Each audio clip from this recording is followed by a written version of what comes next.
Fala pessoal, tudo bem? Seja bem-vindo a mais um Tech é Top. Hoje vai ser um episódio épico. Nós vamos falar sobre produtos digitais, sobre a transformação da internet e como esse mercado vem crescendo e cresceu tanto nos últimos anos. A gente vai falar sobre produtos digitais, vamos falar um pouquinho sobre como que funciona a publicidade e o marketing na internet. Vamos falar um pouquinho sobre EdTech, com dois convidados muito especiais que estão aqui comigo hoje. Então, você que ainda não segue o canal, clica no seguir no canal, dá o nosso seguir, compartilha na rede social, marca seus amigos, marca seu amigo TikToker, seu amigo Instagrammer, e traz eles para essa audiência incrível que vai discutir um tema tão relevante quanto esse, que é internet, produto digital, marketing, publicidade, e como que esse mercado vai desenrolar agora, principalmente agora, né? No pós-inteligência artificial, porque agora a gente vai começar a sentir esse impacto também. Então, seja bem-vindo. Hoje eu queria apresentar essas duas pessoas maravilhosas que estão aqui comigo. Apresentando primeiro pelas meninas. Desculpa, Dani, mas eu tenho que apresentar primeiro as meninas. Eu estou aqui com a Lisbeth. Lisbeth, por favor, me fale o seu sobrenome para eu não errar. Lisbeth Cronenbolt, é alemão.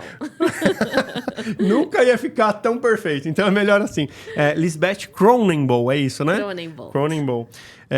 Então, a Liz, ela é uma amiga querida, ela é CEO da Changers, uma empresa de consultoria. Ela é cofundadora da Luminitech, sócia da Luminitech, que é uma edtech bastante relevante para gestores e executivos de tecnologia. E que é liderança também, né, Liz? Sim. Liderança. Também é professor e partner da LabData FIA, ligada à FIA, MBA. E ela foi diretora de TI de um grande grupo um grande grupo de televisão, vou chamar assim, de comunicação em geral, e ficou por mais de 12 anos nesse grupo de educação, de televisão. Então, seja bem-vinda, Liz. Muito obrigada, Rafael. Muito obrigada, Daniel, por estar aqui e compartilhar esse bate-papo gostoso que a gente vai ter. Obrigada. Perfeito. Eu queria apresentar agora, depois das meninas, agora o Dani. O Daniel Paz, ele é uma das principais referências do mercado no Brasil em WordPress. Produtor de produtos digitais também, ele cria produtos digitais e também tem uma empresa ligada à educação, voltada para a educação também nas plataformas, principalmente WordPress e, enfim, plataformas, como é que eu posso chamar? Plataformas de... Como é que a gente define WordPress hoje, Dani? O WordPress ele é um CMS, então é uma plataforma de gestão de conteúdo onde tu consegue fazer um site sem complicação. Algo totalmente diferente do que era lá em 2008, quando eu comecei. Hoje, qualquer pessoa consegue fazer um site hoje. Isso. Então, pro leigo, se você quiser criar seu site do zero, o WordPress é um caminho, então, né, Dani? Um caminho fácil. Fácil, né? Fácil sim, né? Tem que estudar. Tem que estudar, mas assim, hoje você consegue fazer um site um dia. Há anos atrás, 2 meses, 3 meses, tinha agência que levava 6 meses para fazer um projeto. Hoje em dia isso acelerou muito o processo de criação de sites. Para vocês terem uma ideia, todos os meus sites são feitos em WordPress. Acho que a maioria dos sites da internet brasileira são feitas em WordPress, né? Acho que é isso, né, Dani? 46% hoje. 43,6% da internet é baseado em WordPress. Depois tem um outro CMS, mas, por exemplo, o outro CMS que vem depois é 6%. Então, e aí começa 1%, 0,8%. Então, o WordPress hoje ele é a grande maioria do mercado. Depois eu queria te provocar um pouco sobre segurança, né? Porque existe uma polêmica do WordPress que é a questão Existe. Da segurança, mas que também já foi quebrada, enfim, né? Tem forma de se proteger e tal. Sim. É incrível. Então, vamos ao nosso tema. Aqui é minha colinha, gente. Aqui é minha colinha e minha letra feia, mas é a minha colinha. Assim que eu sei trabalhar, assim que vocês vão curtir esse podcast. Então, Liz, eu queria começar com você. Hoje a gente vai falar um pouco sobre esse tema de produtos digitais, que é um tema que a gente está falando nesse episódio. Vamos falar um pouco sobre a internet. Me traz assim a sua percepção da internet com relação aos últimos anos. Como que era um produto digital há 10 anos? Como que é um produto digital há 5 anos? E o que a gente está vivendo nessa nova era, né? Hoje, a nossa era de agora, assim, 2023. Então, se a gente for olhar, a internet ela é recente, né? Nós estamos falando de 1995, né? Então, se tu olhar, ela é recente. A evolução se deu com uma certa celeridade. Porque, não sei se tu lembras, nós que somos do mundo de tecnologia, a gente tem muito mais destreza para falar de internet. Mas as pessoas que estão... A massificação dela se deu lá por volta do ano 2000, né, 2001, onde a gente começou a criar sites mais atraentes, a gente começou a construir uma página web. Logo em seguida, depois, a gente foi para umas transações de comércio eletrônico, onde a gente conseguiu começar a fazer efetivamente transacionar e não só ser uma página simplesmente estática como era. E logo em seguida, a gente começou a ter o quê? Uma web um pouco mais dinâmica, né? Onde você tinha a possibilidade de fazer a sua transação com o seu e-commerce, você trazer o conceito do mundo digital. E agora nós estamos entrando numa nova fase, que é da Web3, onde você vai ter o quê? Outros conceitos. Além da transação, você tem agora um mundo diferente. Você pode agora viver num mundo diferenciado, onde você tem uma realidade 3D, onde você consegue criar seus produtos com uma interface e você decide se você vai querer o seu produto para o seu avatar ou se você vai querer o seu produto para o seu mundo físico. Então, essa evolução da internet, ela permite hoje uma expansão não só na questão de modelo de negócio, mas também uma expansão na questão de comportamento, um modelo que você começa a ter novas formas de buscar essas informações do comportamento do teu cliente que está rodando dentro dessa tua internet, né? Então, e aí as tecnologias, o que elas fazem? Elas vêm para facilitar esse processo, se tornam tecnologias que habilitam muito mais, mas uma coisa sempre vai estar ligada, por mais que você tenha essa evolução da internet, é você ter muito claro a estratégia que você quer ter, como você vai atingir o seu mercado e ter a consciência de que a internet ela é uma forma de você viabilizar mais uma troca de human to human. Olha, que legal. Eu estava lembrando aqui, você comentando do começo da internet, eu estava lembrando dos sites PHP do começo, que eram com CGI-Beam, cara. Nossa! É engraçado, assim. A gente começou lá atrás, né? Então, é muito, muito louco como evoluiu essa questão, né? Mas, Liz, antigamente a gente tinha um mundo físico, né? E a internet permeava o mundo físico. Era como se fosse uma extensão do mundo físico. Hoje parece que está sendo quase que o contrário. Você tem a internet e o mundo físico é uma extensão da internet. Por quê? Uma grande varejista, uma grande e-commerce vende os produtos pela internet, mas no final das contas ele cria lojas que são, na verdade, de demonstração daqueles produtos. Não é mais a loja física o principal ponto, né, de partida. Isso está cada vez mais forte na sociedade. O que você vê? O que você acha sobre isso? Assim? Sim, e eu acredito que... A gente enlouqueceu? Não, eu acredito... Não, você vê aqui, por exemplo, grandes empresas, as Big Techs, comprando empresas que são do mundo tradicional. Ou seja, eu acho que mudou muito... Verdade. Temos até um case, né? Temos case, né? Então, assim, acho que isso é uma realidade que está acontecendo, é que não existe mais uma cisão. Você está presente nesse universo. E, então, é tudo fluido. Quanto mais fluido for, melhor para todo mundo. Isso aí, tudo digital, né? Dinheiro digital, tudo digital, real digital, né? Exato, mas você tem as interações, né? As interações, elas permitem que você faça essa troca, mas por isso mesmo que eu volto ao ponto. A estratégia de como você vai abordar, ela é muito relevante. Você ter uma internet... Vamos falar de games. Há quanto tempo você tem games? Há quanto tempo você tem criação de possibilidade de criar e trabalhar com games? Desde a época, há muito tempo atrás. Né? Então, o ponto é, sempre você está falando de relações que permitam você unir humano a humano. E eu acho que isso é a essência. Quer dizer, antigamente você chamava o coleguinha para jogar em casa, né? O PlayStation, né? Agora você joga online, né? Incrível, Exato. É uma mudança de comportamento. Daniel... Falando sobre esse mercado, sobre a internet. Você é jovem, né? Mas você pegou bastante essa parte essa transformação. Eu queria te fazer uma provocação. Como é que você enxerga o passado e o presente? E aí eu queria que você levasse também, nos guiasse para essa transformação no que diz respeito a novas profissões que a internet gerou. Porque existem profissões novas aí. Quais são elas? Sim. Então, hoje em dia, tudo na verdade é baseado no marketing que a gente tem lá desde o começo. Então, a gente tem lá o marketing de indicação, tem lá a publicidade, a propaganda e tudo isso só se modernizou.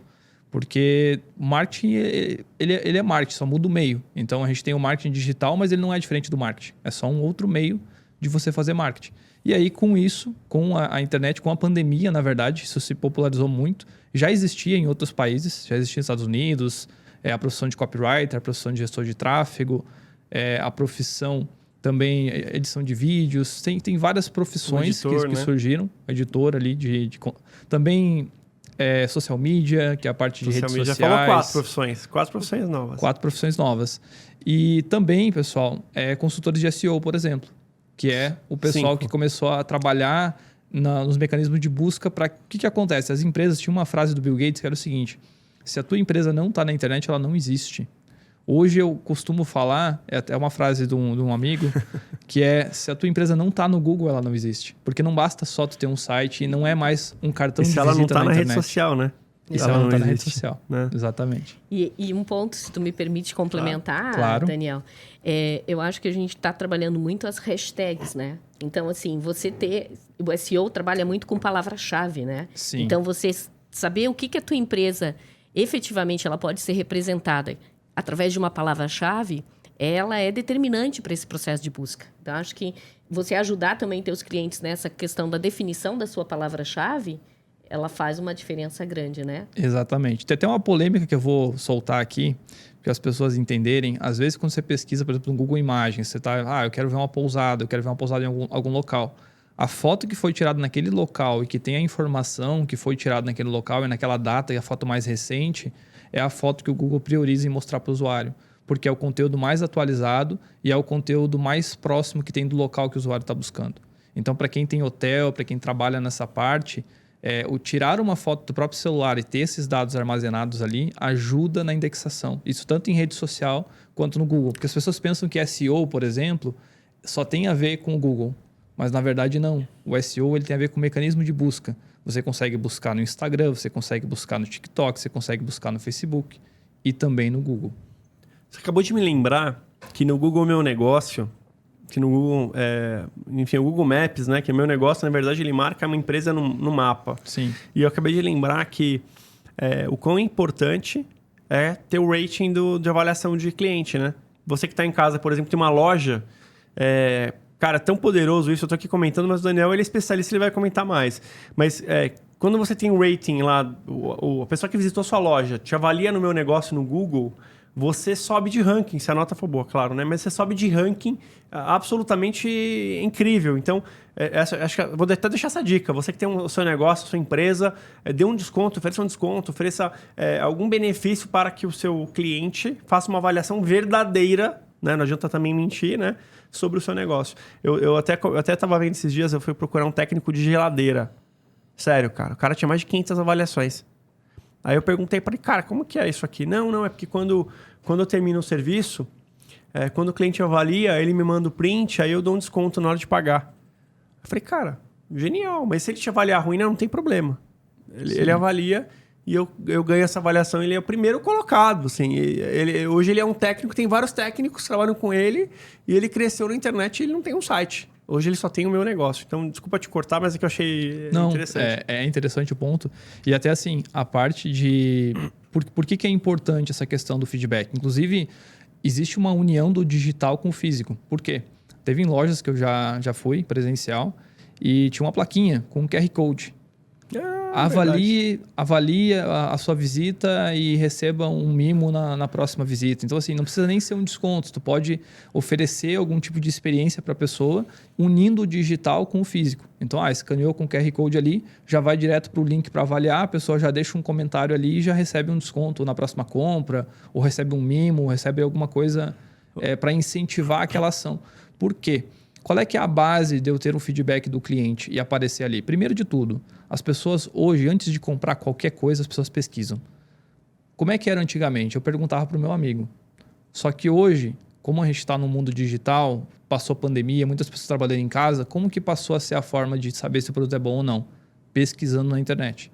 Então, muitas pessoas às vezes preferem comprar na loja física roupa, por exemplo, mas elas pesquisam na loja para ver se, por exemplo, a loja entrega, se a loja tem uma qualidade realmente. E aí, ali que entra a parte dos feedbacks, do que as pessoas têm de opinião sobre aquela loja.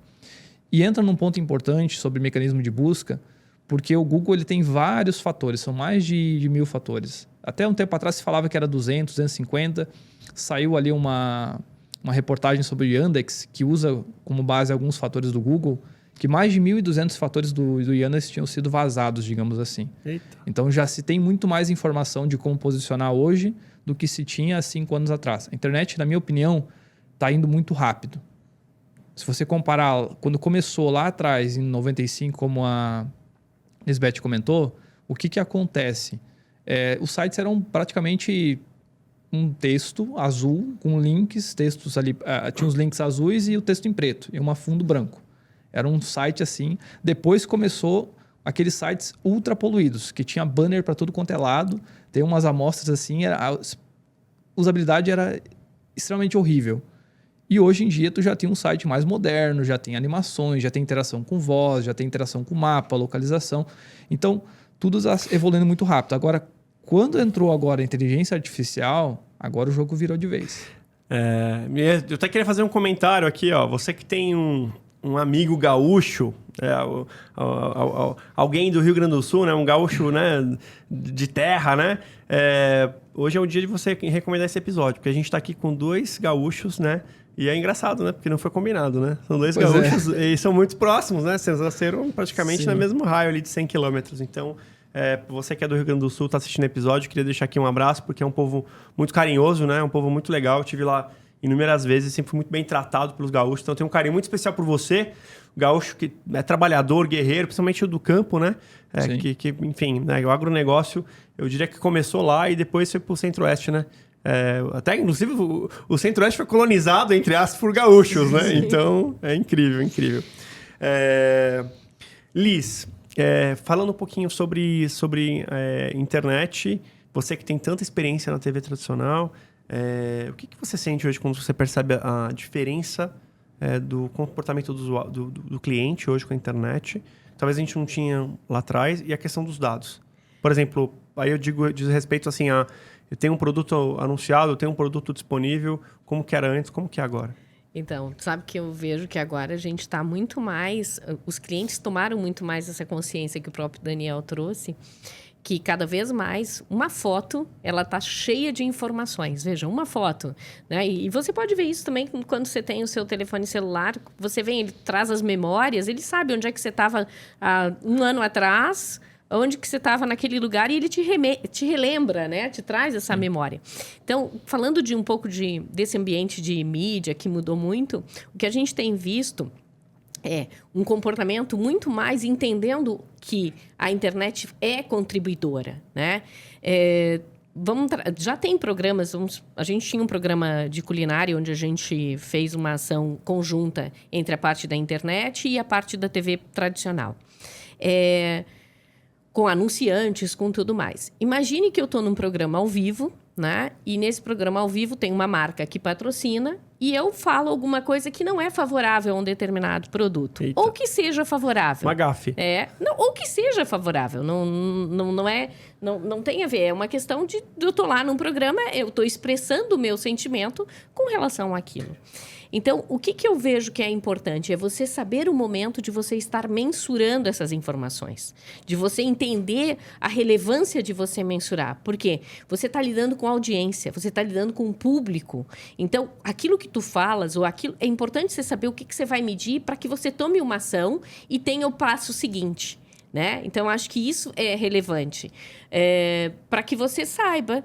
Porque muitas vezes tu pode achar que uma ação ruim, de uma palavra ruim, ela pode te prejudicar enquanto marca. Mas, na verdade, às vezes, se você tem a consciência disso, ela pode te dar um spread maior e até ter uma posição um pouco diferenciada. Então, acho que a internet, dados e a parte de TV, ela está passando por um processo de aprendizado, onde a gente vai cada vez mais, sim, ter essa interação. E aí você vê grandes mídias, grande entretenimento, né? A própria Disney, HBO, várias coisas buscando uma forma de trabalhar isso, né?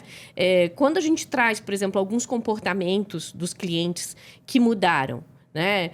Quando você pergunta para uma menina de 15 anos, você quer uma festa de 15 anos, você quer uma viagem, você quer passear, o que você quer? E ela responde para você, eu quero investir numa bolsa de um avatar de um metaverso. Você vê que está mudando o comportamento. Então, você vê que dados e informação, elas servem como impulsionadores e catalisadores para suas estratégias de negócio, de como você vai criar um novo programa, de como você vai até fazer uma nova interação. Que é isso, né? Então, e traduzir, eu acho que a linguagem tem que ser também um ponto relevante, a linguagem tem que ser mais simples.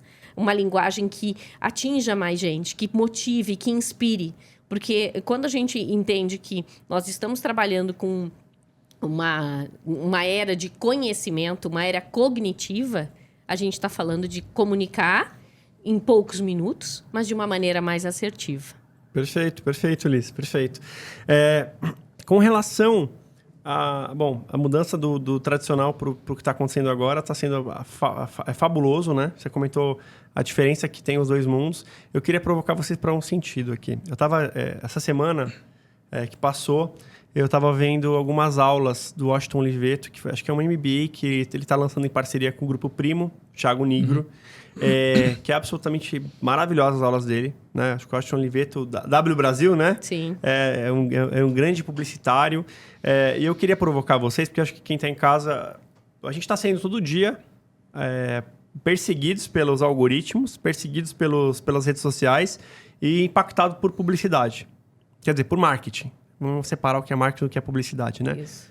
Nós somos impactados por marketing em volumes absolutamente loucos e, cara, nosso cérebro já até dá choque. Às vezes eu não aguento mais ver propaganda. E aí eu queria... você, Liz, que sabe a diferença, né? Você viveu isso. O impacto que dava uma publicidade de boa qualidade e uma publicidade de má qualidade. Eu queria te provocar a você ser o mais sincera possível do que a gente está vendo hoje. Porque vendo, até para mim mesmo, né? Vendo a aula do Washington Oliveto, que estava liberado no canal, né, absolutamente de graça, para você quiser assistir, está lá no Instagram do Grupo Primo, se não me engano, do PrimoCast.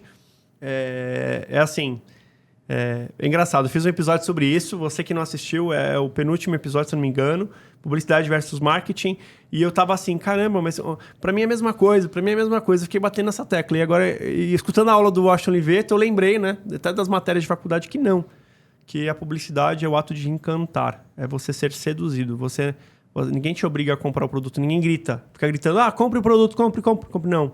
Você cria um desejo, né?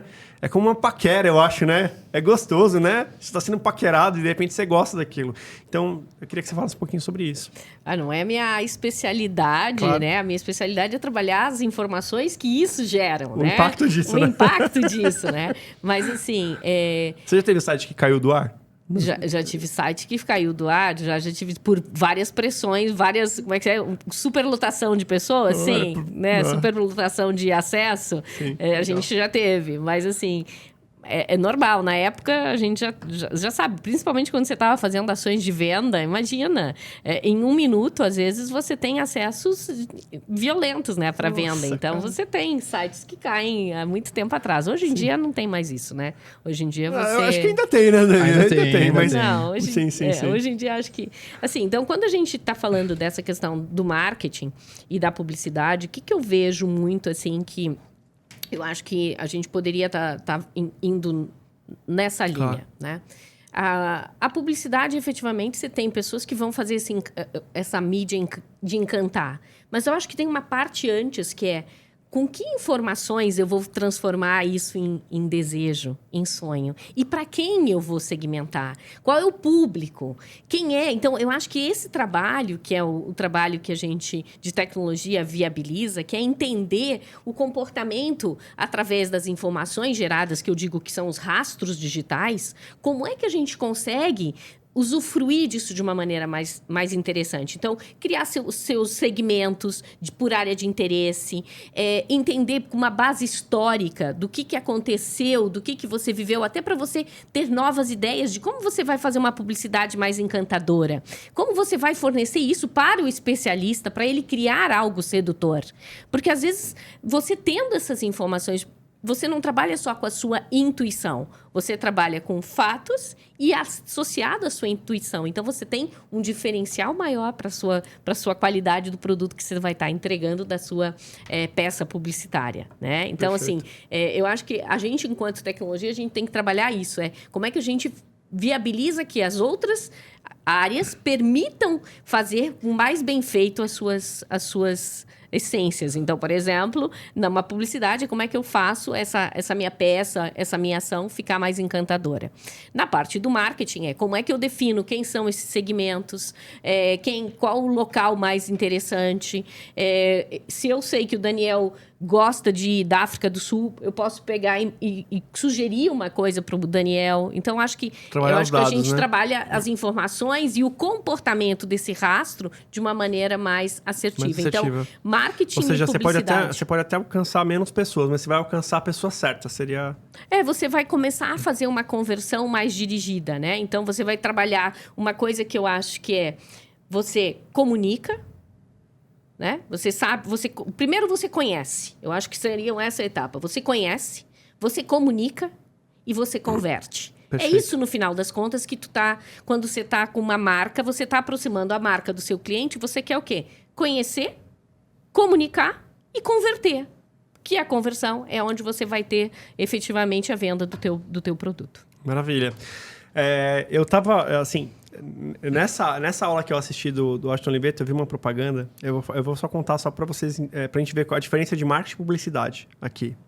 A propaganda que eu vi, posso me enganar em algum detalhe, porque eu tô aqui de memória, pessoal. Era uma propaganda sem áudio, que parecia que acontecia no sul da França. Tinha uma taberna aberta, vinha um senhor passando com um burrinho cheio de rosas, cheio de flores. O burrinho dele e tal. E ele tava com fome. Aí ele parou na taberna, pediu com mímica, né? Pediu comida. E o dono da taberna apontou pra rosa. Eu quero uma rosa. Aí ele foi lá, deu 2 rosas. Não, quero 3. Aí ele, tudo com mímica. Deu as 3 rosas, pegou, comeu, tava comendo. Aí ele viu um outro cliente que entrou na taberna e tava tomando chopp. Abriu um chopp, tava tomando chopp. Aí ele olhou pro burrinho, olhou as rosas, olhou o chopp. Aí, dali a pouco, sumiu mais um pouco de rosa, ele tava lá tomando chopp. Aí depois passou, acelerou um pouquinho o filme. Dali a pouco a gente vê a taberna inteira cheia de rosas e nenhuma rosa no burrinho. Sem uma palavra. E eu achei absolutamente genial. Enfim, esse MBA do Thiago que ele lançou, junto com o Washington Oliveto, e eu achei essa aula, que foi gratuita, absolutamente genial. E eu acho que talvez a gente tá tão fácil fazer marketing, né? Que a gente está perdendo a essência do que é publicidade. Tá tão fácil anunciar no Google que a gente perde a essência de como encantar. E aí, como todo mundo pode anunciar, não tem qualidade, né? Você tem 1000 anunciantes com baixa qualidade e acaba saturando o próprio cliente. Isso é ruim para o mercado como um todo, talvez.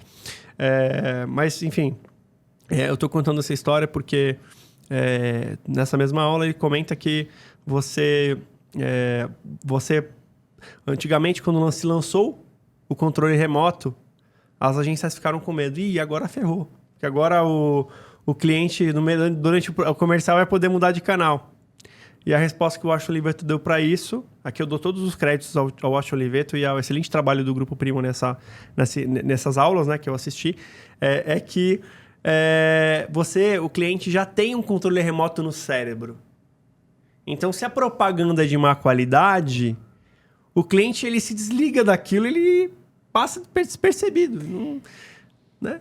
Na rede social, acho que é isso, né? Você pode gastar muito dinheiro lá comprando seu anúncio, mas, né, no Google Ads, no Facebook Ads, mas não necessariamente vai dar resultado, né? Porque assim, o princípio do marketing na propaganda, por exemplo, persona, tu definir quem é o teu público-alvo, isso é o que vai fazer o diferencial na campanha. Se tu começa uma campanha sem tu definir, eu acho que é a cidade aqui, eu acho que... dentro do marketing digital não tem espaço para eu acho. Tu até pode testar, mas a chance disso estar errado é alta.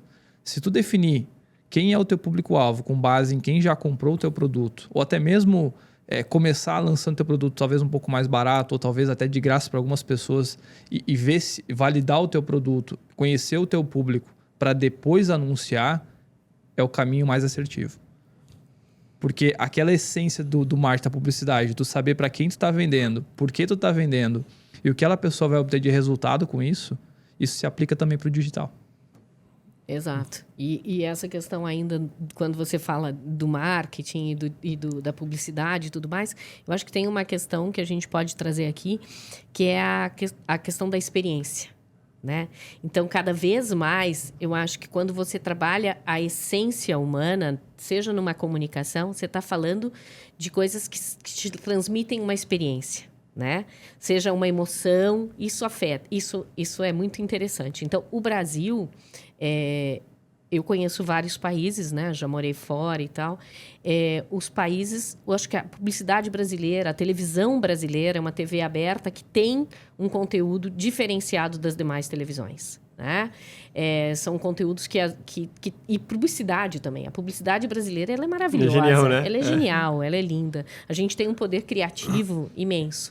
Então, voltando à questão, além dessas características do brasileiro, o que eu vejo muito é a gente conseguir trabalhar essas informações da definição de para quem que eu quero, mas tudo, perceba que agora que a gente está com esse mundo de internet e tudo mais, cada vez mais a gente está com muita abundância de informação. Abundância, né? Então, a gente também precisa saber... Uma abundância de dados, né? Uma abundância de tudo. Então, como é que a gente vai trabalhar isso para efetivamente trazer um diferencial para as marcas, né? Como é que a gente vai unir a marca? Então, aí a gente está trabalhando com uma coisa que se chama a inteligência, né? De que maneira a gente começa a trabalhar o cognitivo com a inteligência. Incrível, incrível.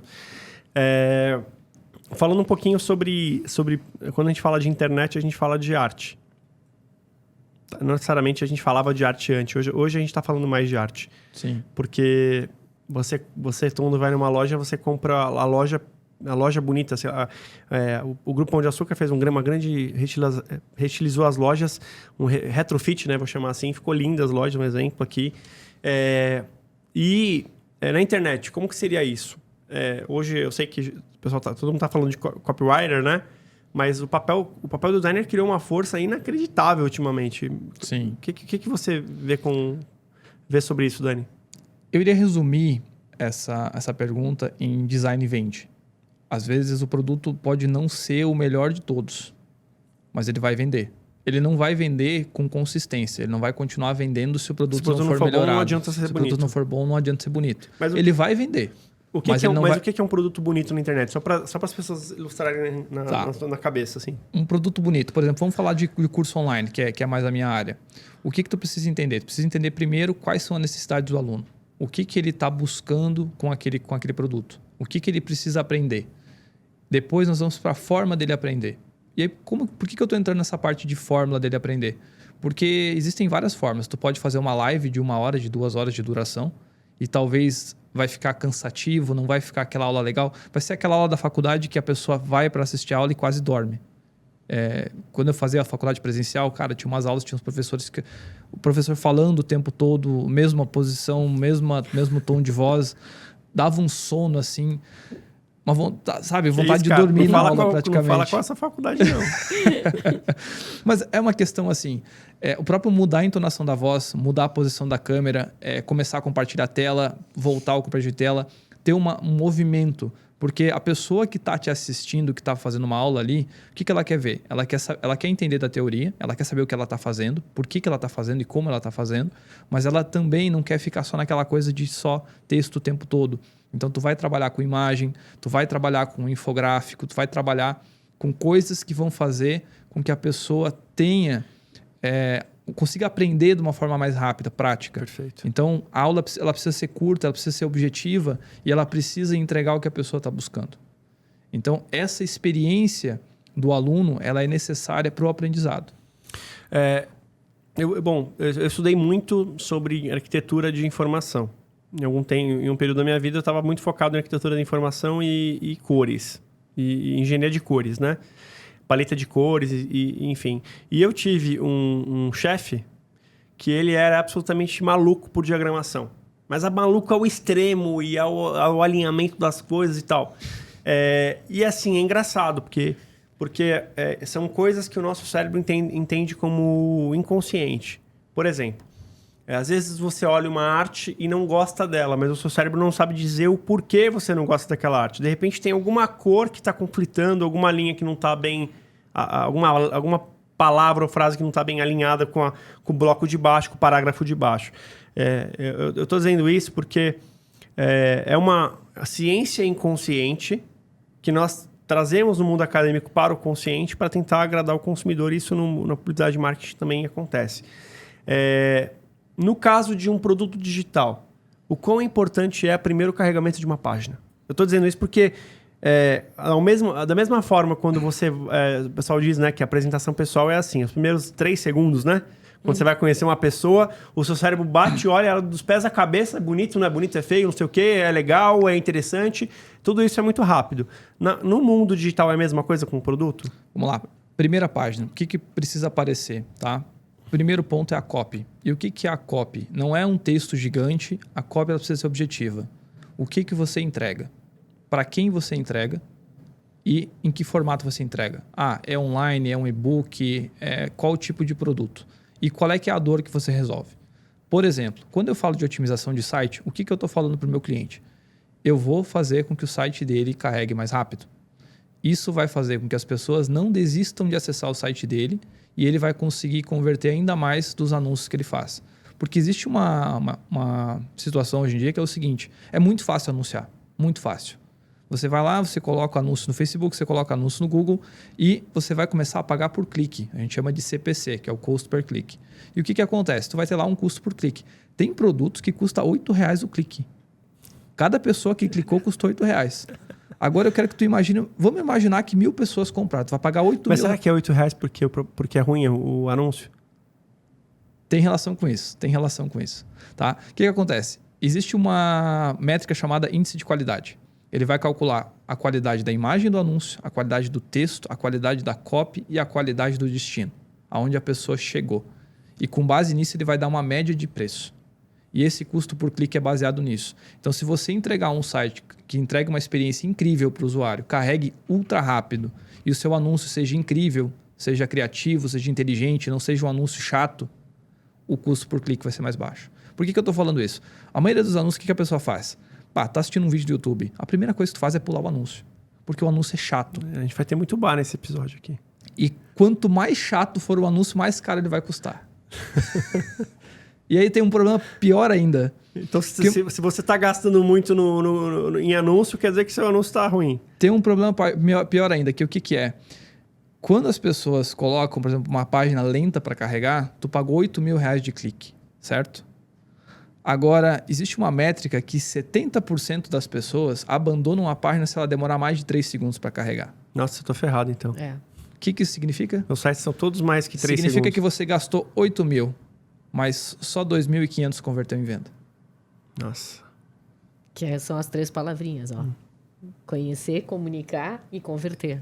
Exatamente. Entendeu? Nossa. Então, é nisso, né, Daniel? Exatamente. Então não adianta só você...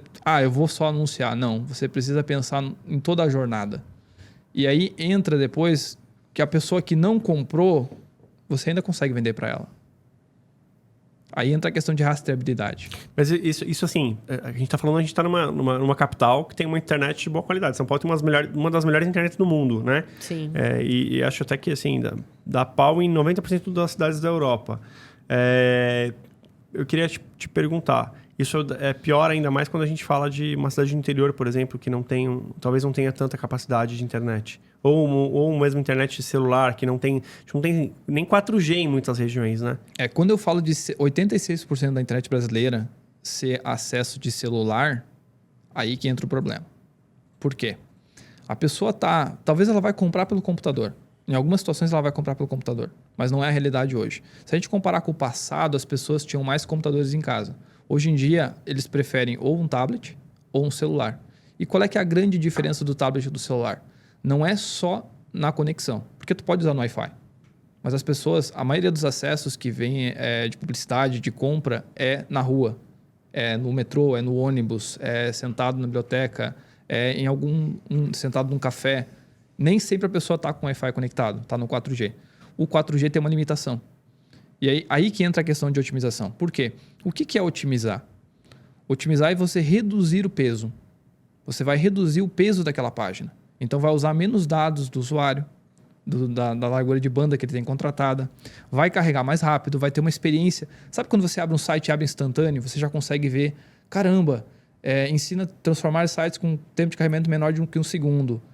clique para saber mais. Você já clica para saber mais. Já aparece quais são os módulos que tem dentro do curso. Embaixo você já vê depoimentos dos clientes. Embaixo você vê cases de sucesso. No final tem um botão de compra. E por quê? Porque é criada uma jornada. E essa que é a ideia. Qual é que é o ponto? O que eu vou aprender? Com quem eu vou aprender? O que eu vou aprender? Quais são os resultados que eu vou ter com isso? Quem já fez?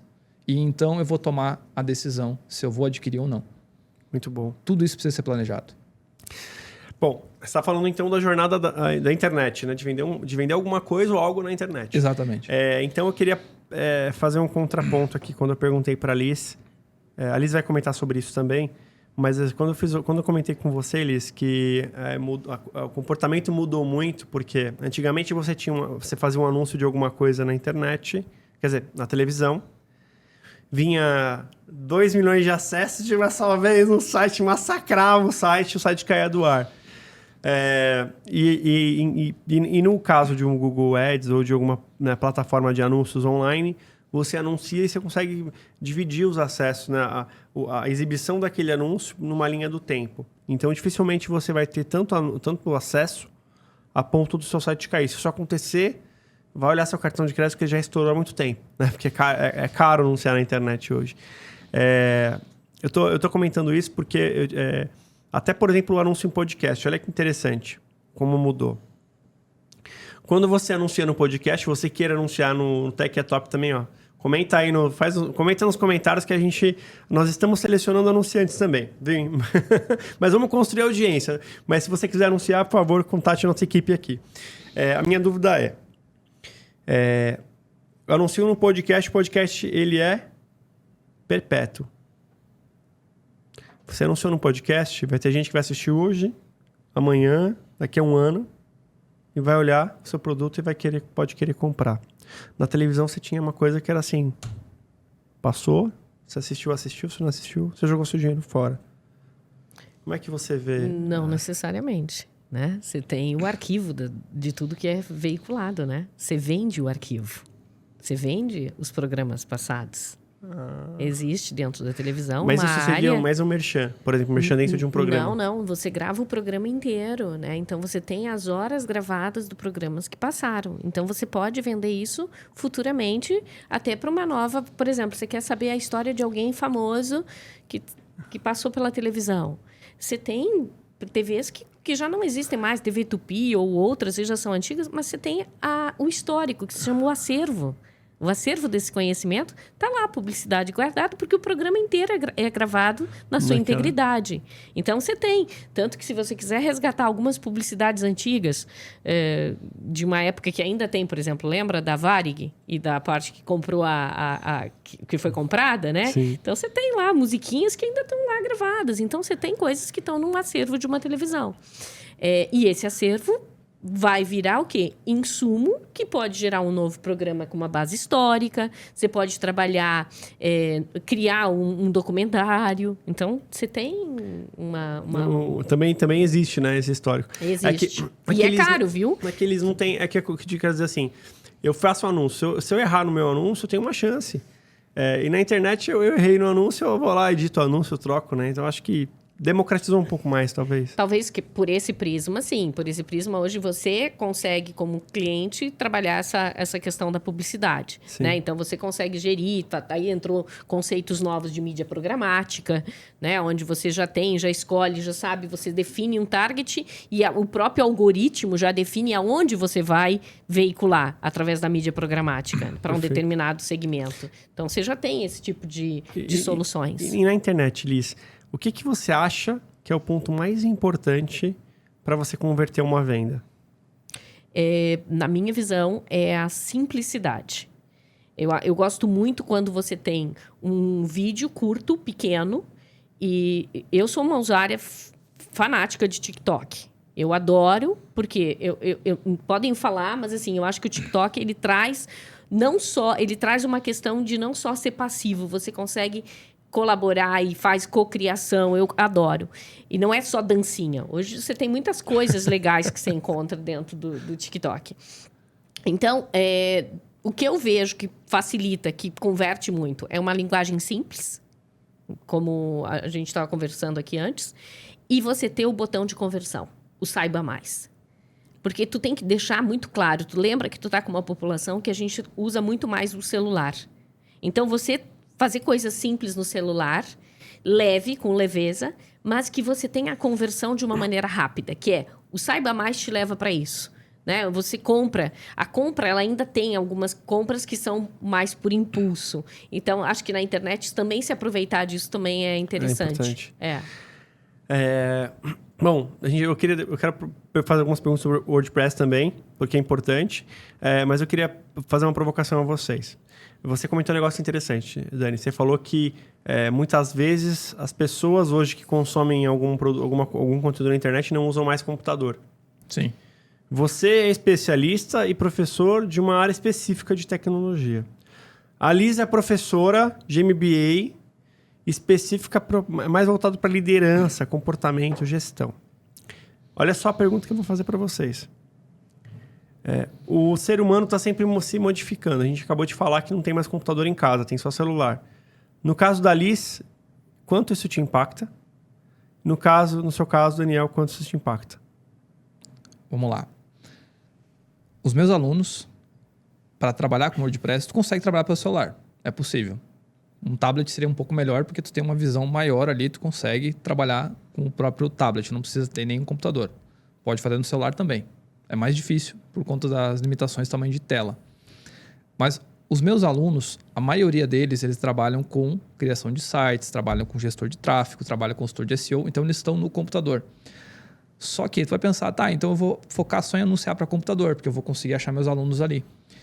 A maioria das vendas que eu fiz foi para o celular. E como que eu sei disso? Tem o Google Analytics, que eu consigo saber da onde que a pessoa acessou, como que ela acessou e qual dispositivo que ela utilizou. E no meu caso, que o meu cliente utiliza mais o computador, os acessos do celular, no meu caso, são 76%. E esse é um ponto importante. Tem um portal que eu presto consultoria, portal de entretenimento, e o que acontece? Esse portal, 88% do público acessa através do celular. Então, isso é uma coisa que você consegue ver dentro do Google Analytics e entender. Mas a grande maioria está acessando pelo celular. Então, alguns fazem a compra no computador, por exemplo, mas a grande maioria está pelo celular. E hoje, o celular ele já entrou como um meio de... Não como meio de pagamento, mas, por exemplo, às vezes eu esqueci o cartão de crédito em casa. Eu carrego o celular. O celular tem o dispositivo que eu consigo colocar na maquininha e passar. Cara, imagina isso há 8 anos atrás. Mas isso não é uma barreira de entrada para você? Por exemplo, pelo que eu conheço de você ensina a desenvolver um site WordPress para alunos de todas as idades. Pode ser um aluno de 15, 16 anos. Não é uma barreira de entrada um aluno que não tenha um computador em casa, que nem é uma anomalia. Hoje, você pensar que não tem computador não é uma anomalia, é normal, né? Não é uma barreira de entrada. Como é que você ultrapassa isso? Ou melhor, alguém compra o seu curso e não tem computador. Como é que você trata isso? Para trabalhar com um site é complicado. Você tem como fazer no celular? Tem. Só que você não vai conseguir projetar esse site para o computador, para uma TV. Legal. Porque a gente precisa pensar em multiplataforma. Esse que é o ponto. O que acontece? Lá em 2010... eu trabalhava com um site responsivo. Na época, como é que o pessoal fazia? Eu tinha até incubado na Valetec, na Universidade do Rio Grande do Sul. Estava com o projeto incubado. E as empresas elas faziam o quê? Um site mobile e um site desktop.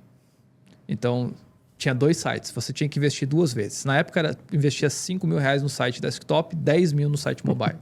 E aí começou lá nos Estados Unidos o pessoal a falar sobre site responsivo. Graças a Deus, né? O site que se adapta ao tamanho da tela. E essa é a realidade de hoje. Então, você precisa pensar no celular, de como ele vai se portar no celular, como vai se portar no tablet, como vai se portar no desktop e também como vai se portar numa televisão de 60 polegadas. Perfeito. Porque você não sabe qual que é o dispositivo que a pessoa vai estar acessando. Legal. Liz, você, como que é o impacto esse impacto do comportamento humano de usar o computador ou usar um dispositivo móvel no seu caso? No nosso caso, por exemplo, na Alumni Tech, a gente tem uma parceria com uma startup que criou toda a parte da experiência do nosso estudante dentro de uma plataforma mobile. Então, tem até um feed dos nossos cursos, pílulas, para ele poder assistir no momento que ele quer, do jeito que ele quer. Então, não existe mais uma coisa, eu tenho que assistir o capítulo 1, o capítulo 2, o capítulo 3 e o capítulo 4. Então, você pode estudar da maneira que você julga que você vai ter um aprendizado melhor. Então, para a parte da EdTech, que é liderança, tranquilo. Já a parte onde você precisa trabalhar uma ciência de dados, você precisa trabalhar com uma linguagem específica, aí a gente precisa de um computador, né? Então, eu acho que são coisas diferentes, mas para a experimentação, para você ter a experiência de ler e tal, aí o conforto ou de ouvir, um mobile ele não nos impacta tanto. Mas eu acho que o grande diferencial que eu vejo agora, entrando um pouquinho nisso, é você ter essa possibilidade de você aprender da maneira que você julga mais importante. Isso eu acho que a tecnologia facilita bastante. E aí, independente do device. Você ser dono da sua jornada e da sua trilha de aprendizado. E talvez até do seu tempo, de repente, num híbrido, né? Exato. Posso continuar num e assistir em outro, porque então você já tem isso, né? Legal. Eu escuto no meu transporte aquela aula e quando eu chego em casa eu faço a prática, de repente, né? Acho que, enfim... Não, e sabe o que é legal essa questão de multiplataforma? Por exemplo, eu estava numa reunião conversando que eu estava assistindo um seriado a respeito de um determinado tema, porque me interessava. E uma outra pessoa na reunião disse, eu também estou assistindo, mas não é um seriado, estou assistindo um podcast. E foi muito interessante, porque a gente viu o conteúdo sendo abordado de maneiras diferentes, mas com a mesma essência. Foi muito legal. Maravilha. Então, acho que isso é válido. Daniel, eu vou abrir um salão de beleza, por exemplo. Quero criar um site. Eu moro no interior mesmo do Brasil. As pessoas não têm uma internet tão boa, não têm devices tão modernas. Qual a preocupação o que você recomenda para quem quer fazer isso usando o WordPress, pensando numa realidade de internet limitada e devices mais antigas? Então, a grande... poderia dizer assim, a grande diferença de tu trabalhar com WordPress, por exemplo, é que o que tu precisa para fazer um site no WordPress? Tu precisa de um computador com um navegador. E uma hospedagem. Vai precisar hospedar o site em algum lugar e um domínio, que é o teu endereço na internet. É isso. Se tu tiver um computador mais rápido, tu vai conseguir fazer um site mais rápido. Se o computador for mais lento, tu vai conseguir fazer um site, mas vai demorar um pouco mais. Então, a única... Vai demorar para fazer, não que o site vai ficar mais lento. Não, demora para fazer. A única variável vai ser o tempo. Então, se tu tem um computador mais potente, tu vai conseguir fazer mais rápido. Porque ele não vai travar tanto, digamos assim. Mas se tem um computador mais antigo, tu consegue fazer também. Então, essa facilidade de fazer tudo através do navegador, através de um editor arrasta e solta, não precisa ter conhecimento em programação. Não precisa nem ter licença, né? Não precisa comprar software, não precisa comprar nada. É gratuito. E aí entra um ponto importante. Por ser gratuito, as pessoas pensam, será que é seguro? A gente vai falar sobre isso. Segurança no WordPress. Polêmica! Vamos lá. Dá corte, hein? Polêmica. Como fazer o seu site seguro em WordPress? Pessoal, por que o WordPress é seguro? Tá? Vamos supor que, eu não quero fazer com WordPress, eu quero reinventar a roda. Então, eu vou ter que pegar uma linguagem de programação, PHP, fazer todo o meu processo. Aí eu vou fazer a front-end, fazer a comunicação com o banco de dados, vou criar o banco de dados, vou criar a modelagem. Tem todo um trabalho. Eu costumo falar que isso é reinventar a roda. Por que reinventar a roda? Que você está fazendo uma plataforma sua, que você vai precisar manter, que você vai precisar corrigir os erros, que você vai precisar identificar os erros, que você vai precisar identificar falhas de segurança, que você vai estar vulnerável a falhas de segurança se você errou em alguma coisa no processo. E se eu uso o WordPress, qual a diferença? Vamos lá, milhões de usuários usando a mesma coisa o tempo todo. O quão mais fácil é achar um problema? O quão mais fácil é identificar que alguma coisa está errado? E uma pessoa trabalhar para resolver isso e disponibilizar essa alteração, essa correção para todas as outras. A gente entra no conceito de comunidade. Por exemplo, eu participo de diversos meetups, de diversos WordCamps. E o que a gente faz lá? A gente faz troca de conhecimento, palestra gratuita, não paga nada para participar. Tu vai lá para receber conteúdo, para entender como é que funciona o WordPress, como é que você instala um plugin, como que você faz para diminuir o tempo de carregamento, como você melhora a experiência do usuário, de graça. Quem trabalha por WordPress tem duas linhas. Tem as pessoas que trabalham com plugins de graça, tem os freemium, que a gente fala, que é uma versão gratuita, uma versão paga, e tem 100% pagos. E tudo isso é instalado e mantido em centenas, milhares de sites.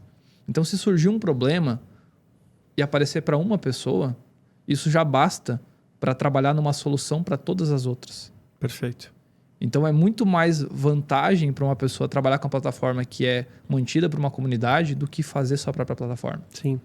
É mais ou menos assim, pessoal. Vocês que estão em casa, você imagina que você constrói um site seu, do zero. E o seu site pode estar vulnerável, pode ter formulário, pode ter acesso a dados, pode chegar a conectar um banco de dados. E você é atacado, né? Você imagina a quantidade enfim, o tempo que você vai levar para descobrir o problema.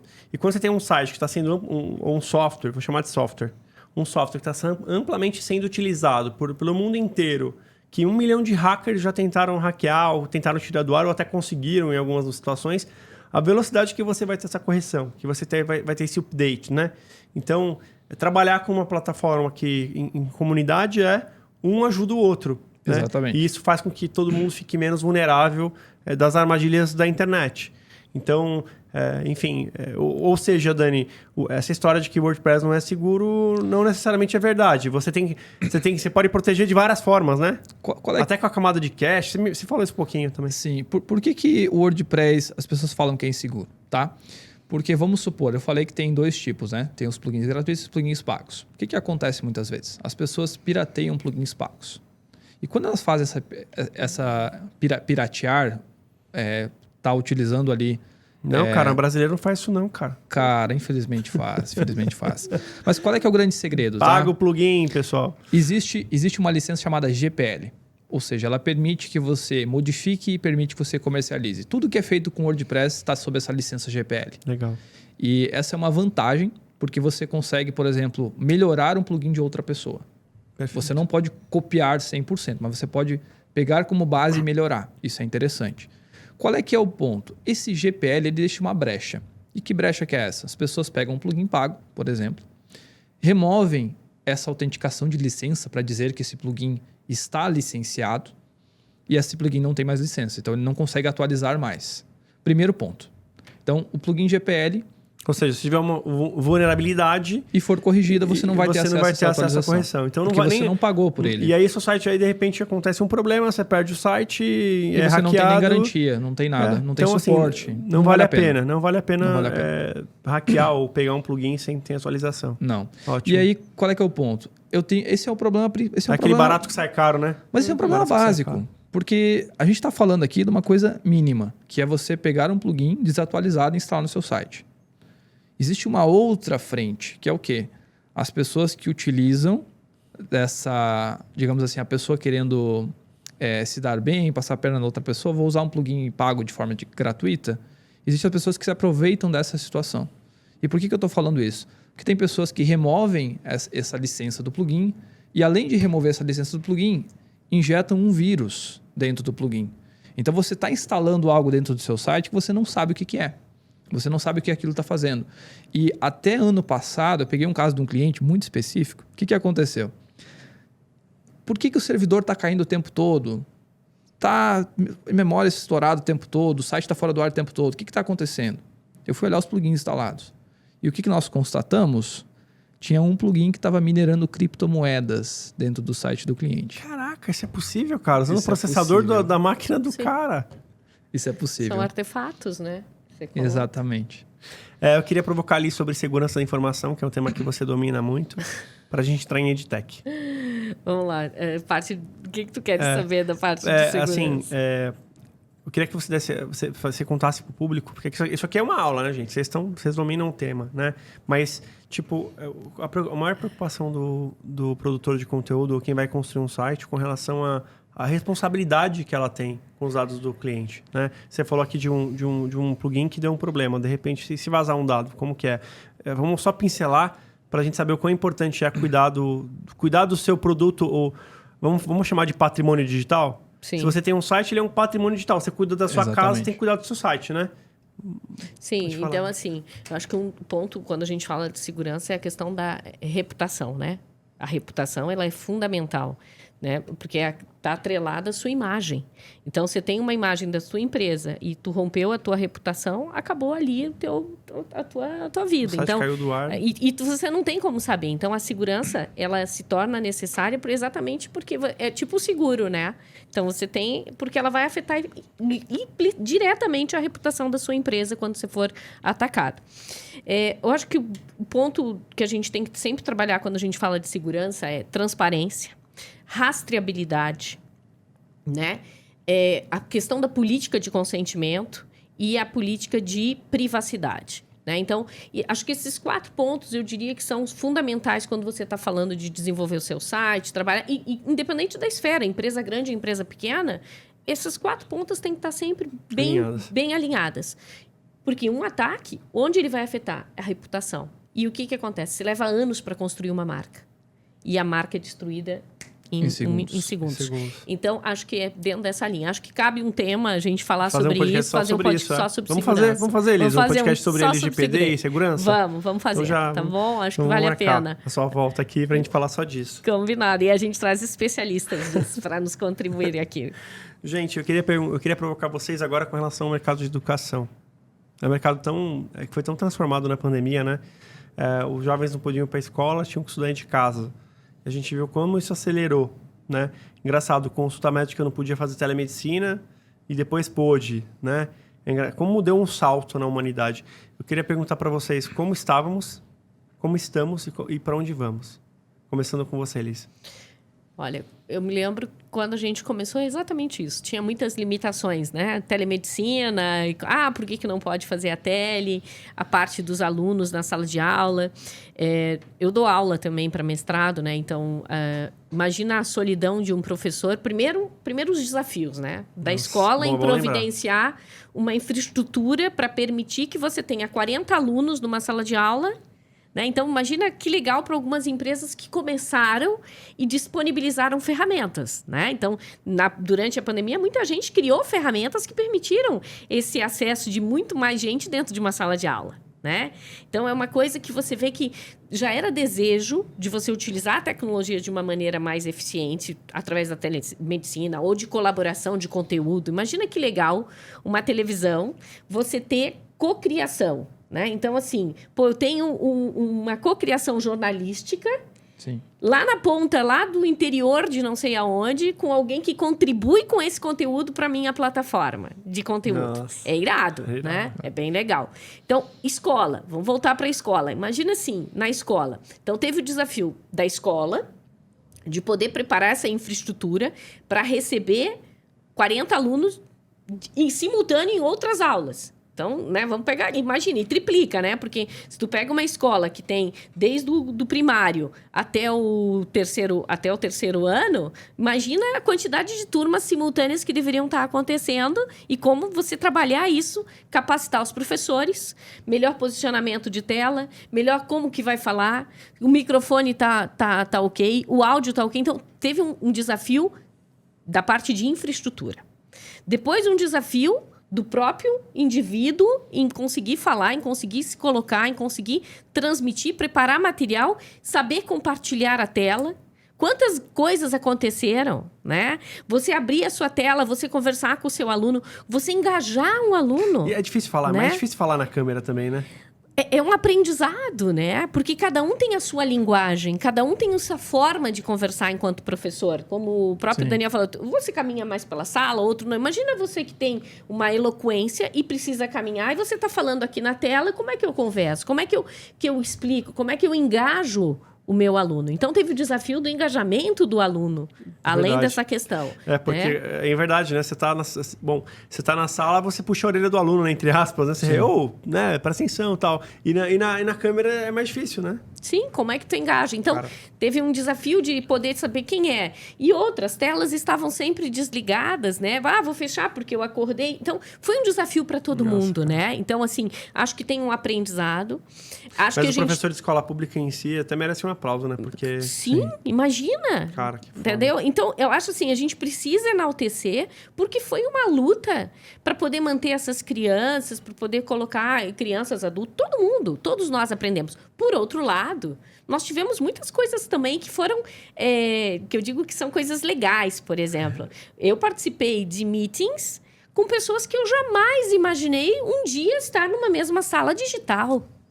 Né? Pessoas de um... Por exemplo, eu entrei numa meeting que eu estava com uma pessoa que eu até digo, meu Deus, como é que eu consegui entrar numa meeting e estar com uma pessoa e ouvir isso? Então, exige de você o quê? Outras habilidades, que é você falar uma outra língua, você ter um posicionamento. Então, isso também. Então, você começa a perceber que tudo isso que a gente viveu propiciou para um salto qualitativo, para um salto como ser humano. A gente passou... Algumas pessoas aprenderam, outras não. Mas a gente passou a ver as pessoas com mais humanidade e percebeu que a tecnologia é um caminho de exponencializar o modelo como as coisas evoluem. Então, aí surge um conceito que eu acho muito legal, que é o business design.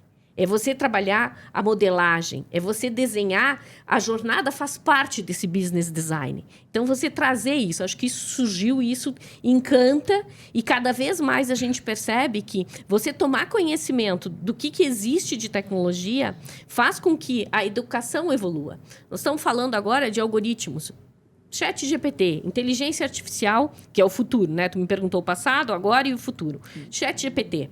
ChatGPT, nós estamos agora num momento em que, por incrível que pareça, eu tenho isso no meu celular, uma mensagem. Eu tenho um filho, adolescente, e eu recebi uma mensagem.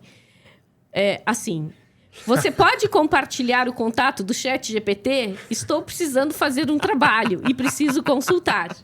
Eu disse, não, eu não estou acreditando nisso.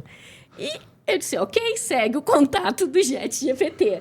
Então, eu acho que cada vez mais a gente vai ter as inteligências artificiais muito mais nos ajudando no processo, não nos substituindo, mas sendo uma complementariedade. Eu não estou dizendo que o ChatGPT está ok ou não, mas eu acho que vão surgir não só o chat, ou a inteligência artificial em si vai propiciar que você tenha um assistente no seu processo cognitivo. Nesse momento, seu filho está perguntando assim... Como convencer a minha mãe a me deixar sair na sexta-feira à noite com os meus amigos? Entendeu? Mas pode ser. Mas é muito legal isso, entende? Então, acho que essa evolução com relação aos algoritmos de inteligência também vão ajudar o quê? A dirigir mais, porque tu tem um perfil do aluno. Então, tu tem um aluno que aprende com mais capacidade, tem um processo de aprendizado diferente de outros. Tu pode até tentar, assim, mas o processo é do indivíduo, né? O processo de aprendizado é do indivíduo. Então, entender que talvez tu tenha uma inteligência que diga, olha, o Rafael gosta de aprender mais desse jeito, e eu dou um algoritmo que me propicia prover esse conteúdo para o Rafael, show de bola. O Daniel gosta de aprender de outra maneira, é mais prático. Pô, eu dou uma experiência de laboratório. E eu acho que cada vez mais... o ensino vai mudar nesse aspecto. O professor, ele vai ser o intelecto sempre, mas ele vai contar com um assistente que é um assistente na verdade, de uma inteligência. Eu acho que ele vai acabar sendo um mentor para ajudar a fazer a pergunta certa, talvez, e até filtrar a resposta, se tem a ver com contexto ou não, porque o problema do ChatGPT é a questão, talvez, contextualmente, para alguma situação, aquela resposta dele não seja certa. Não, e às vezes acho que não é assim, ele comete muitos equívocos, não é esse o ponto. Mas eu acho que ele consegue te dar ser um assistente. A palavra correta para mim é um assistente. Ele não é uma verdade né? absoluta, ele é uma direção. Ele é uma direção, ele te ajuda no processo, mas o processo, a inteligência, continua tendo no professor, mas ele vai facilitar esse processo de aprendizado. Vai orientar melhor. Eu ia comentar sobre o ChatGPT, que essa semana que passou, um amigo meu, ele queria chamar uma moça para sair e tal, tá solteiro, tava paquerando e tal. Aí ele perguntou pro ChatGPT, como fazer um convite para conquistar uma mulher para que ela, enfim, né? E aí o ChatGPT respondeu, né? Até ele falou assim, não pode ser indelicado, tem que ser respeitoso. Foi legal, mas ele respondeu uma forma de falar.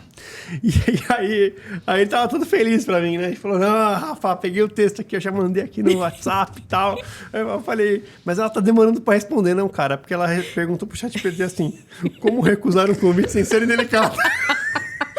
Exatamente, entendeu? Muito boa. Muito boa. Então, é fogo, né? Agora a gente tá assim. É isso, então eu acho que é esse futuro que eu vejo da educação. Eu vejo esse futuro, entendeu? É um futuro muito mais personalizado e a inteligência artificial ajudando nesse processo de personalização, mas é individual. Tá? Perfeito. Na minha opinião, assim, ó, não pode ir contra a corrente, sabe? Tem universidades nos Estados Unidos que já estão querendo bloquear o chat GPT porque estão ajudando os alunos em prova. Na minha visão, o estudo, a forma como a educação está se transformando é legal e, cara, começa a mostrar para nós que existem outros modelos de ensino. Não é aquela coisa só de anotar no caderno, de ficar olhando no quadro, não. Tem outras formas de aprender e cada pessoa aprende de uma forma diferente. A gente começa a entender sobre isso. E também colocar na prática as coisas. Então, tipo assim, chat GPT eu uso no meu dia a dia. Eu uso para, por exemplo, eu falo pro chat GPT, olha, o meu código é esse aqui, como é que eu posso melhorar? Nossa, cara, isso é perigosíssimo, né? Incrível, né? Então, e qual é que é o ponto do chat GPT que as pessoas não entendem? Programação. Na verdade, nós estamos criando um monstro. Eu vi uma frase do Elon Musk, ele fala o quê? Ele fala, cara, qual é o teu maior medo? Ele falou, o meu maior medo é o que eu construí em 2015. E é o chat GPT. Só para deixar um ar de suspense. Não, e assim, é muito legal, porque se você fala dos cientistas, né? Eu tenho alguns amigos cientistas e a inteligência artificial, você vai evoluir e vai para um humanoide, né? Um professor humanoide, imagina, você vai evoluir para um humanoide. Você acha que vai chegar nisso? Futuro? Se a gente falar que não, é mentira. Eu acho que futuro... Talvez sim, mas assim, como eu te falei, sempre vai ter uma mente, eu acho que vai sempre estar orientando, mas o meu medo é esse, ou seja, eu vou andar com uma agulha para espetar e saber se é humano ou não, porque cada vez mais está aprimorado. Então, tu tá falando de futuro, né, gente? Pelo amor de Deus, eu tô aqui... pensando aqui do que a gente pode vir de futuro, né? A gente tem que sonhar, pensar Estamos no futuro. O futuro pode ser 100 anos, não é? Pode ser. Lisbeth, tu já assistiu o filme Megan? Megan? É um filme de terror que tava no cinema recentemente. Não. Megan é basicamente o quê? Era uma boneca, uma boneca de criança, assim. Só que ela fez uma boneca que tinha inteligência artificial e aí, no fim, a boneca acaba se tornando ali um pesadelo para a criança, né? Mas ela ajudava a criança que tinha perdido os pais e tal. Só dá um reviewzinho rápido. E eu fui pesquisar depois. Cara, já existem brinquedos com inteligência artificial. Já existe a Megan real. Claro que não é a Megan do filme, né? Não é a Megan de terror nem nada. Mas já existem bonecos, por exemplo, para ajudar a criança a começar a aprender a ler. Caramba, cara. Brinquedos que tem inteligência artificial. Sim, aquele brinquedinho que é um dinossauro, né? Que você fala tem uma boneca também, tem um dinossauro. Já tem assim. Então, o que eu imagino inteligência artificial? Vou dar um exemplo. Cara, eu tava com muita dificuldade de dormir, por exemplo. Eu falei, me dá uma receita de alimentos que eu vou comer para ajudar no meu sono. Eu não preciso ir num nutricionista. Então, na minha opinião, vai ter uma revolução das profissões. Não é que as pessoas vão ser substituídas, não. Mas na minha visão, por exemplo, programador. Eu tenho o cara certo que tem uma lógica na cabeça dele já, ele já sabe como fazer as perguntas e como adaptar a resposta. Esse cara não vai ser substituído. O cara que sabe fazer as perguntas certas. E sabe adaptar a resposta. Porque nem sempre a inteligência artificial vai estar 100% correta. O que a gente precisa entender com inteligência artificial hoje? Como é que vai ser esse cargo? Vai ser operador de inteligência artificial? Não, eu acho que o cargo não muda. Na verdade, assim, o que tu tem que imaginar? A gente tem hoje, por exemplo, o Copilot. Quando está programando, você começa a digitar, ele entende que você está digitando, ele já consegue identificar um padrão com base no que outras pessoas já fizeram, e ele já vai autocompletando para você. Então, na verdade, o que vai acontecer é uma redução da carga de trabalho. A máquina vai nos ajudar a trabalhar menos. E nós vamos ter mais resultado. Aí a gente vai entrar naquela questão do robô, que só para provocar, que é onde a humanidade vai. Porque assim, se tudo vai virar robô, se tudo vai ficar mais fácil, menos força de trabalho humana vai ser necessário, a gente vai ter que tributar os robôs, né? Para poder pagar salário para todo mundo, né? Para poder pagar renda para todo mundo, para toda a população. Caraca, né?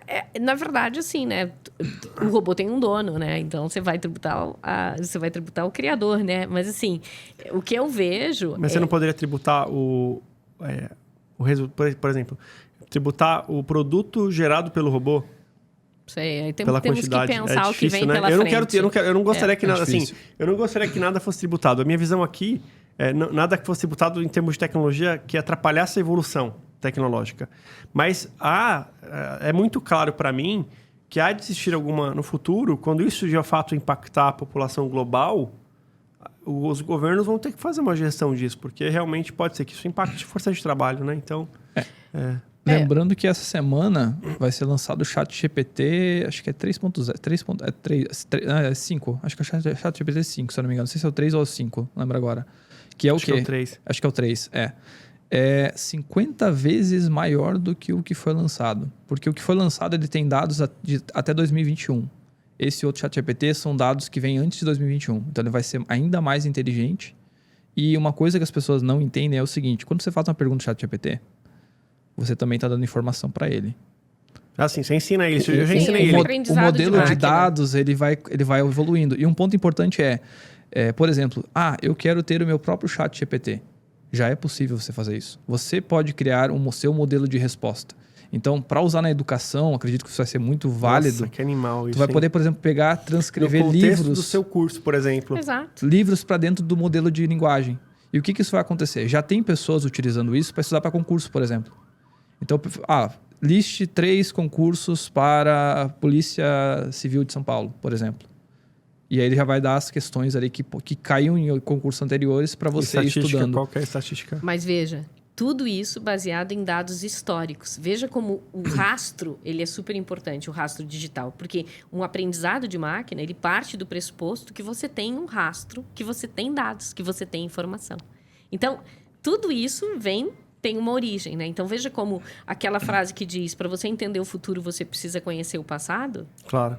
É muito isso exatamente No o que a contexto gente histórico, vive isso, né? engraçado como, por exemplo, você olha lá Eclesiastes, os livros da Bíblia, aquilo ali é o ser humano, né? As coisas que os homens erravam naquela época histórica são as mesmas coisas que os homens erram hoje. As guerras têm quase que os mesmos motivos, então tudo realmente tem base com base histórica. E é interessante a gente comentar sobre inteligência artificial, por exemplo, só para comentar uma coisa interessante, sei lá, você tem uma empresa que faz atendimento. De repente, o ChatGPT vai conhecer toda a sua empresa melhor do que você, vai saber todas as dúvidas que o seu cliente tem e vai responder tudo para o usuário. Acho que vai ser uma evolução do que a gente tinha dos chatbots, né? Imagina um chatbot plugado ao ChatGPT. Vai ser absolutamente melhor do que um ser humano. Mas fazer um comentário aqui. Agora... Desculpa te Claro, interromper, claro. mas tem ainda startups que estão surgindo utilizando as APIs do ChatGPT. Então, tu já tem startups de WhatsApp, que você já paga um plano e ele já faz a interface. Então, imagina a quantidade de empresas que vão surgir, só para ficar ainda no mesmo tempo. Ou seja, né? a economia que isso não vai gerar. A economia, em termos economicamente, de empresas dinheiro. novas, Sim. de startups novas, de modelos novos. Então, essa questão futuro da educação e futuro da sociedade, acho que vem muito pelas tecnologias. Então, acho que cada vez mais a oportunidade que se tem neste momento que a gente está vivendo você se perguntar, eu hoje estou fazendo uma determinada atividade. O que eu posso aprender de novo para eu criar? Então, acho que agora a gente está num momento muito legal de criação, de cocriação. Acho que a gente nunca viveu isso que a gente está vivendo aqui. A gente não tem nada pronto. Não. É tudo sendo criado. Daqui a pouco a IA vai criar um modelo de avião melhor, um veículo autônomo melhor, vai ficar uma coisa fora de... Né? E o ponto importante as exigências mudam. Então, por exemplo, o que eu sabia há 5 anos atrás, eu preciso me atualizar. O tempo todo muda. Por exemplo, falando de Google, o tempo todo o Google muda. Todos os dias tem atualização. Por exemplo, a atualização recente aconteceu no final do ano passado. Se um site ficar mais do que 15 dias fora do ar, o Google remove esse site da busca. Até que é bastante, né? E é bastante. É de 15 dias fora do ar, 7 dias. Né? Então, se você deixei de pagar a hospedagem. Cara, você pode ter esse site removido do Google e depois para voltar não é tão fácil assim. Eu queria fazer uma pergunta para vocês agora. Vamos viajar um pouco. Bom, no passado, aquela enciclopédia Barça, você colocava ela em testamento, né? De tão cara que era onde a gente buscava as informações do mundo, né? Era um almanaque geográfico, histórico das coisas. Né? Enfim, eu peguei ainda um pedacinho da Barça. Eu tive uma Barça que minha mãe me deu quando eu era tinha 5 anos, eu ganhei uma Barça. várias Barças, né? Porque eram vários livros. Eu ia para a escola com 7 anos, né? 6, 7 anos. Aí comecei a ler e escrever. E eu tinha que ficar escrevendo no caderno, na lousa. E aí eu nunca entendi por quê. Eu detestava escrever. Minha caligrafia é feia até hoje, gente. Eu escrevo muito mal. E aí, eu não gostava daquilo. Detestava escrever. E já tinha computador. Eu falava, por que eu escrevo no computador? É mais legal. Eu ficava pensando, né? Se a professora tem o conteúdo, por que eu não tiro a xerox se eu não levo para casa? Eu nunca entendi por que a gente tinha que escrever na lousa.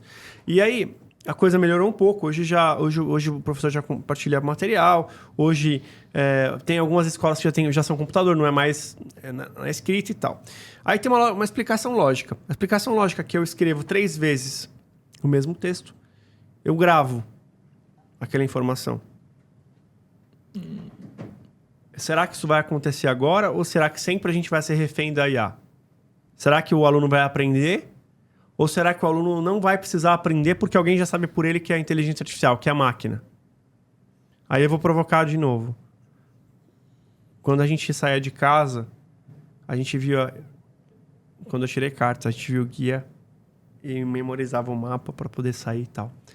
Aí veio o Google Maps. O Google Maps era mais legal, porque a gente chegava assim, escrevia onde a gente ia. Aí ele dava um mapa que era assim, tipo, 200 metros vira à direita, a 500 metros vira à esquerda, o cruzamento, ele ia explicando tudo que você tinha que fazer. Funcionava lindamente. O problema era quando você perdia a entrada. Porque não tinha como recalcular aquela folha sulfite que você imprimiu em casa. Cara, eu tinha que voltar do ponto inicial para poder voltar pro caminho. Eu tô provocando isso porque até hoje é meu maior senso de direção que eu tenho é por conta de eu ter tido a experiência de ter que me virar e aprender norte, sul, leste, oeste. Você acaba entendendo a geografia das coisas. Vocês acham que a geração que está chegando agora... tá agora não, mas até as próximas, você acha que elas vão ter menos poder de cognição? Você acha que o ser humano pode evoluir por conta disso? Acredito que um pouco sim. Porque, por exemplo, assim, cara, eu já tive situações que eu tava com GPS por um lugar que eu nunca conhecia, não conhecia nada, e acabou a bateria. E aí, o que você faz? Como é que você vai perguntar para as pessoas na rua? Só que hoje em dia, dependendo da cidade que você vai, você pergunta para as pessoas na rua, não é todo mundo que vai responder, que vai parar para responder. Tava numa cidade do interior, assim, bem difícil. Cara, vamos na sorte, entendeu? Mas é uma situação complicada. Por quê? Por exemplo, o ChatGPT. Antigamente, usar programação era decorar código. Era você entender a lógica e decorar código. Os programadores sabiam código de cabeça. Hoje em dia, você não precisa mais decorar código de cabeça. Você precisa saber como fazer, o que você quer fazer, mas você vai atrás da documentação, você vai atrás disso, você ainda tem que estudar. Com a IA, isso está mudando. Por quê? Você fala para a IA qual a linguagem que você quer, o que você quer e como você quer. E ela vai te dar o código pronto. Então, nesse sentido, eu acho que a gente tem um retrocesso. Mas é um retrocesso bom no sentido de ganho de tempo. Talvez o ser humano vai viver até mais. Só que eu fico me perguntando, às vezes, em relação a desafio, em relação ao crescimento, sabe? Porque a gente fica muito dependente da tecnologia. Nesse ponto. Então, talvez, tipo assim... Vou dar o meu exemplo. Cara, eu comecei a ficar sedentário por conta disso. Porque, por exemplo, eu vou fazer uma compra. Eu recebo em casa. Eu não preciso ir comprar. Tem pessoas que já fazem compra de mercado através do celular. Já não precisa sair de casa para ir no mercado. Para assistir um filme, tu não vai no cinema. Tu assiste na Netflix, assiste Você não sai de casa para mais nada, né? Você fica em casa para sempre. Você morre em casa. Mas tem um ponto, né? Do que tu tá trazendo. Mas aí tem outro ponto legal. Por exemplo, a minha esposa. Ela faz yoga em casa. Através de videoaula. Então, é uma questão também... A gente tem mais facilidade a tudo, mais acesso a tudo. E o nosso poder de escolha fica na nossa mão. A gente vai decidir se a gente quer ter uma vida saudável ou se a gente quer ter uma vida sedentária. Porque dentro de casa tu consegue fazer exercício hoje em dia. Sim. Eu ainda prefiro ao ar livre. Qual é o ponto, Liz? Então, o ponto que eu vejo é que cada vez mais a gente está indo para uma evolução, mas exige também uma evolução do eu interior. Então, quais são efetivamente as minhas virtudes? O que isso está dentro de mim? Que é exatamente o que ele trouxe. Eu me tornei as escolhas. As escolhas, Então, mas as escolhas, elas estão atreladas às suas virtudes. Então, cada vez mais, eu acho que o que a gente tem que levar e compartilhar é quais são os meus valores, quais são os meus dons, onde eu consigo colocar esses meus dons, onde eu sou mais bem aproveitado. E aí o líder, a liderança futura, ela tem que entender que um é diferente do outro, existe uma individualidade, por isso existe o indivíduo. Qual é o maior valor de um? Mas as virtudes, elas são inegociáveis. Né? Então, acho que é isso, e eu acho que isso é atemporal. Né? Incrível, incrível. A gente está partindo para o final do episódio que o tema e a forma como a gente está falando aqui está uma delícia, absolutamente delicioso ficar aqui com vocês. Eu queria que vocês falassem para o nosso telespectador na câmera alguma frase, alguma mensagem de otimismo com relação ao que está acontecendo agora. Já que a gente está finalizando o podcast falando de futuro. Começando por você, Daniel. Na minha visão, o profissional ele não vai ser substituído pelo mercado. O profissional bom. E por que eu estou falando isso? Porque existem diferentes níveis na profissão. Existem as senioridades que a gente fala, existe o júnior, existe o pleno, existe o sênior. E o sênior, por exemplo, qual é que é a diferença de um sênior para o júnior? O júnior, ele recebe o que ele tem para fazer e ele faz. O pleno, ele... Não necessariamente ele entende o todo, né? Não necessariamente ele entende o todo. Sim. O pleno, ele recebe o que ele tem para fazer, ele sugere algumas modificações e ele faz. O sênior, ele é obrigado a entender o todo. Ele precisa entender o todo e ele precisa planejar como vai fazer as perguntas corretas para conseguir extrair o máximo de informação possível para passar o que precisa ser feito para o restante. O sênior não vai ser substituído. O júnior... Eu tô achando que o sênior vai ser o ChatGPT. Ele que vai te falar para você fazer. Provocação, hein? Não, cara, a inteligência artificial ela não tem a consciência. Ela tem a inteligência ali, ela pode ser utilizada para o bem, pode ser utilizada para o mal, tem esse ponto também, é uma coisa que pode surgir. E eu vi, inclusive, pessoal falando, fake news na internet, né? Mas o pessoal falando que estava pedindo Pix para a inteligência artificial. Cara, é Brasil, né? Então tem umas situações atípicas. Mas qual é que é o ponto? Evoluir sempre. Então, utilizar a inteligência artificial para crescer. Perfeito. Utilizar ela para tirar tuas dúvidas que tu tem. E utilizar ela a teu favor. Por que eu estou falando isso? Porque às vezes eu fiz uma coisa ontem que eu não lembro hoje. A memória, às vezes, do ser humano não é tão boa quanto de uma inteligência artificial. Claro. Tu pergunta, o que eu fiz há 2 semanas atrás? Então, você só lembra algumas coisas, né? Você lembra tudo. Você não sabe o que você comeu, por exemplo. Em Talvez você não segundos, a IA te retorna. É foda. Em segundos. Talvez nós precisamos parar 10 minutos para pensar, para conseguir lembrar. Você imagina ser integrado com o ChatGPT? Cara... Gravando tudo que você faz. Você vai no médico, o médico, o que você comeu a semana toda? Você não lembra, mas o filho da puta... Desculpa o palavrão, gente, mas ele calculou todas as calorias, né, do que você consumiu e já te dá pro médico, né, cara? É incrível. Mas o futuro, ele é incerto, mas a gente está num caminho de que os humanos não vão ser substituídos. Mas eles vão receber um grande apoio, a gente vai trabalhar menos, a gente vai conseguir produzir mais. Só que existe um ponto, a gente precisa estar sempre evoluindo. Então, por exemplo, eu trabalho com criação de sites. Claro. Eu preciso pensar em como que eu vou melhorar a experiência do usuário, como que eu vou trabalhar a inclusão. Não sei se já falaram sobre esse assunto aqui, mas quando fala de um site, por exemplo, a gente pensa nas imagens, no texto, pensa no vídeo, mas muitas vezes as pessoas esquecem de colocar uma descrição da imagem. E para quem isso afeta? Isso afeta para uma pessoa que tem deficiência visual. Quando eu coloco um texto muito próximo da cor de fundo, isso vai afetar para quem tem dislexia. Então, isso vai afetar para quem tem daltonismo. Isso vai afetar para quem tem algum tipo de deficiência visual. Você acha que a inteligência artificial vai ajudar quer dizer, a inteligência artificial vai ajudar quem tem algum tipo de deficiência? No futuro, acredito que sim. Acredito que sim. Até porque hoje já existem ensinamentos, até eu passo para vários alunos em relação à acessibilidade, não é só a performance, só tempo de carregamento, mas também entregar um contraste legal entre cor de fundo, cor de texto, tamanhos de botão, como que funciona no celular, para que as pessoas tenham a melhor experiência possível no site e então tenham ali vontade de comprar aquele produto ou serviço. Perfeito. Daniel, quem quiser conhecer, quem quiser te contratar para fazer um serviço, como te encontra?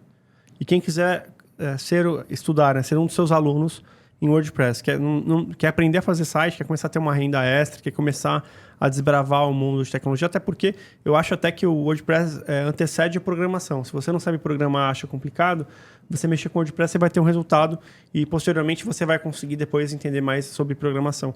Como que te encontra? Então, Instagram Daniel Paz WP, WPzinho, de WordPress. Também tem no LinkedIn, Daniel Paz WP também, e no Facebook também Daniel Paz WP. Tem o site que é o wplight.com.br, que é o meu curso avançado de otimização. Mas eu estou trabalhando com outros conteúdos mais voltados para iniciante, para quem não sabe nada, conseguir criar um site do zero e aí depois passar por uma jornada de como que é a melhor experiência, como que eu entrego um resultado melhor e vai poder fazer um site, sei lá, para manicure que tem no seu bairro, para o açougue de carne. Pessoal, hoje em dia todo mundo precisa ter um site. Todo mundo. E aí fala, mas eu posso ter o Google Meu Negócio. Mas o Google Meu Negócio ele é um complemento, ele não substitui. Mas eu tenho o Facebook, é um complemento. Você não pode deixar... Tem uma frase que eu costumo usar, que é o seguinte, você não pode deixar os ovos de ouro na cesta do vizinho. Porque tu não sabe quanto tempo vai existir o Facebook, se vai existir outra rede social que vai substituir. Tu precisa ter a tua casa. Vai depender do Elon Musk, vai ter a dele agora diferente. Exatamente. Né? Perfeito. Liz, eu queria te fazer a mesma provocação, só que é até um pouco diferente, né? Você é especializado em dados, você é especialista em dados, especialista em educação, em tecnologia, em LGPD, em visão de inovação. E eu sei que você é conselheira de algumas empresas. Eu queria perguntar para você, o empresário que gostaria de ter você como conselheiro, quiser te contratar, onde ele te encontra? E as pessoas que quiserem aprender para seguir a sua jornada, aprender com o seu conteúdo, como é que te encontra? Como é que ela se matricula para ser uma aluna do seu MBA? Então, vamos lá. Primeiro, eu queria passar uma mensagem, né? Primeiro, agradecer, que foi um papo muito gostoso. A mensagem que eu vejo sempre como indivíduo é aprendizado contínuo, né? Então, a gente está aqui para aprender todo dia uma coisa nova, é aprendizado contínuo. Então, você tem aí disponibilidade de nanocursos, você tem possibilidade de muitas coisas hoje gratuitas na internet. Só precisa saber a referência correta para você fazer um curso legal. Para fazer um curso e se tornar um cientista de dados, você vai entrar no labdata.com.br, na FIA, e vai se cadastrar para você virar um especialista, um cientista de dados. É um curso de mestrado. Mas se você quer simplesmente aprender sobre liderança, sobre cursos específicos, mas você é um coordenador e você quer atingir um nível um pouco maior, você vai entrar na aluminitech.com.br. Agora, se você quiser entender um pouco mais como usar o processo de inteligência, tecnologias habilitadoras e conhecer mais sobre essa questão de tirar valor, de fazer um business design, de conhecer inovação e tudo mais, aí você entra em procura direto a mim, Lisbeth, né? E aí você vai ter. Onde você me encontra? Changers.digital. Tá bom? Obrigada. Perfeito. Então, queria agradecer a vocês. A gente sempre faz isso aqui no final do episódio, que é uma salva de palmas a você. Obrigado. Obrigado, pessoal. Obrigado pela audiência. Curta, compartilhe, mande pro seu colega, comente, fale bem, fale mal, fale da gente. Obrigado pela sua audiência. Fica com Deus. Tchau! Tchau, gente.